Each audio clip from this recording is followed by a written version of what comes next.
Hi friends, ഇന്ന് നമുക്ക് വളരെ ടേസ്റ്റിയും നല്ല ക്രിസ്പി ആയിട്ടുള്ള കോളിഫ്ലവർ ഫ്രൈ തയ്യാറാക്കുന്നത് എങ്ങനെയെന്ന് നോക്കാം. വീഡിയോയ്ക്ക് മറക്കാതെ ഒന്ന് ലൈക്ക് ചെയ്ത് സപ്പോർട്ട് ചെയ്യാം. അപ്പോൾ നമുക്ക് ആദ്യം കോളിഫ്ലവർ ഒന്ന് വേവിച്ചെടുക്കണം. അപ്പോൾ ഞാൻ ഒരു പാനിലേക്ക് കുറച്ചധികം വെള്ളം വെച്ചിട്ടുണ്ട്. അതിലേക്ക് ഞാൻ 1/2 ടേബിൾ സ്പൂൺ ഉപ്പ് ചേർക്കുവാണ്. അപ്പോൾ ഞാനിവിടെ എടുത്തിട്ടുള്ളത് മീഡിയം സൈസിലുള്ള ഒരു കോളിഫ്ലവർ ആണ്. ചെറിയ കഷ്ണങ്ങളാക്കി മുറിച്ചെടുത്തിട്ടുണ്ട്. അപ്പോൾ നിങ്ങൾക്ക് വേണമെന്നുണ്ടെങ്കിൽ കുറച്ചും കൂടി വലിപ്പത്തിന് മുറിക്കാം കേട്ടോ. അപ്പോൾ അതാ വെള്ളം തിളയ്ക്കാൻ തുടങ്ങിയിട്ടുണ്ട്. അതിലേക്ക് നമുക്ക് അരിഞ്ഞ് വൃത്തിയാക്കി വെച്ചിട്ടുള്ള കോളിഫ്ലവർ ഇട്ട് കൊടുക്കാം.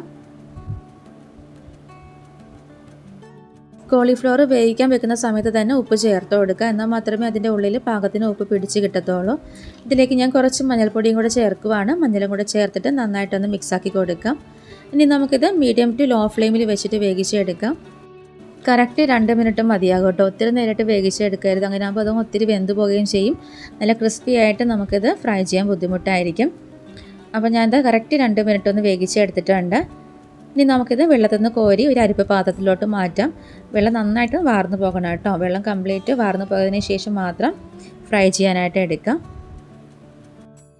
ഇനി നമുക്ക് ഇതിലേക്കുള്ള ബാറ്റർ റെഡിയാക്കി എടുക്കുക. അപ്പോൾ ഞാനത്തെ ഒരു ബൗളിലേക്ക് 2 ടേബിൾ സ്പൂൺ കാശ്മീരി മുളക് പൊടി ചേർക്കുവാണ്. എരിവിനനുസരിച്ച് ചേർത്ത് കൊടുക്കുക.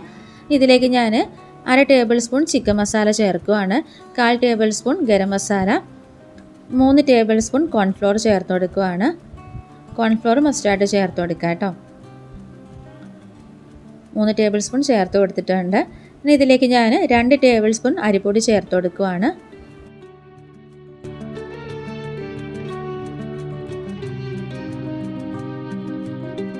ഇതിലേക്ക് ഞാൻ 1/4 ടേബിൾ സ്പൂൺ ഇഞ്ചി വെളുത്തുള്ളി പേസ്റ്റും 1 ടേബിൾ സ്പൂൺ സോയാ സോസും 3/4 ടേബിൾ സ്പൂൺ റെഡ് ചില്ലി സോസും ചേർത്ത് കൊടുക്കുവാണ്.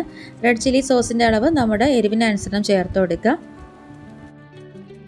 ഇനി നമുക്കിതിലേക്ക് പാകത്തിനുള്ള ഉപ്പ് ചേർക്കാം. ഉപ്പ് ചേർക്കുമ്പോൾ ശ്രദ്ധിക്കുക, കൂടിപ്പോകരുത്. നമ്മൾ കോളിഫ്ലവർ വേവിച്ച സമയത്ത് ഉപ്പ് ചേർത്ത് കൊടുത്തിട്ടുണ്ട്. അപ്പോൾ അതനുസരിച്ചിട്ട് വേണം ഉപ്പ് ചേർക്കാനായിട്ട്. ഇതിലേക്ക് ഞാൻ 250 ml കപ്പിൽ 1 കപ്പ് വെള്ളം ചേർത്ത് കൊടുക്കുവാണ്. വെള്ളം ചേർക്കുമ്പോൾ കൂടിപ്പോകരുത്. കൂടിപ്പോയാൽ കോളിഫ്ലവറിലേക്ക് ഈ ഒരു ബാറ്റർ നന്നായിട്ട് പിടിച്ച് കിട്ടത്തില്ല. അപ്പോൾ കുറച്ച് വെള്ളം ചേർത്തിട്ട് നന്നായിട്ടൊന്ന് മിക്സാക്കി എടുക്കുക. കട്ടയില്ലാതെ നന്നായിട്ട് മിക്സാക്കി എടുക്കാം.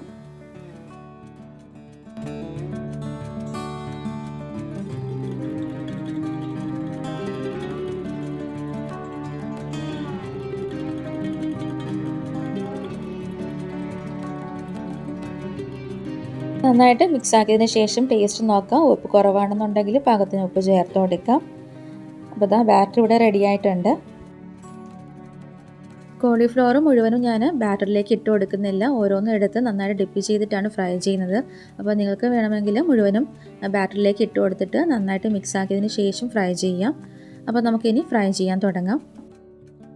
അപ്പോൾ ഇതാ ചീനിച്ചട്ടിയിലേക്ക് ഞാൻ ഫ്രൈ ചെയ്യാൻ പാകത്തിനുള്ള എണ്ണ ഒഴിച്ച് കൊടുത്തിട്ടുണ്ട്. എണ്ണ നന്നായിട്ട് ചൂടായിട്ടുണ്ട്. അപ്പോൾ ഇതിലേക്ക് ഞാൻ ആദ്യം കുറച്ച് കറിവേപ്പില ഇട്ടൊന്ന് ഫ്രൈ ചെയ്യുവാണ്. അങ്ങനെ ആകുമ്പോഴത്തേക്ക് എണ്ണയിലേക്ക് ആ ഒരു ഫ്ലേവർ നന്നായിട്ട് പിടിച്ച് കിട്ടും. അപ്പോൾ ഇതാ കറിവേപ്പില ഫ്രൈ ആയിട്ടുണ്ട്. ഇനി നമുക്കിത് കോരി മാറ്റാം. ഇനി ഓരോന്നും എടുത്ത് മാവിൽ നന്നായിട്ടൊന്ന് മുക്കിയിട്ട് ചൂടായ എണ്ണയിലേക്കിട്ട് ഫ്രൈ ചെയ്യാം.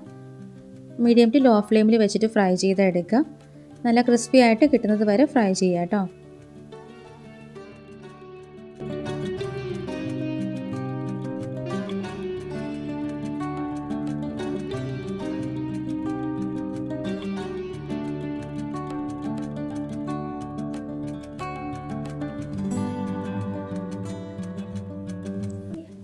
ഒരു സൈഡ് നല്ല ക്രിസ്പി ആയിട്ട് വന്നതിന് ശേഷം മറിച്ചിട്ട് കൊടുക്കാം കേട്ടോ.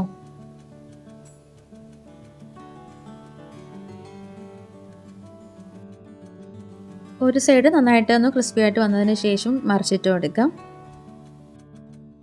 അപ്പോൾ ഇതാ 2 സൈഡും നല്ല ക്രിസ്പി ആയിട്ട് വന്നിട്ടുണ്ട്. ഇനി നമുക്കിത് എണ്ണയിൽ നിന്ന് കോരി മാറ്റാം. ഇതുപോലെ തന്നെ ബാക്കിയിരിക്കുന്നതെല്ലാം ഞാനിവിടെ ഫ്രൈ ചെയ്തെടുത്തിട്ടുണ്ട്.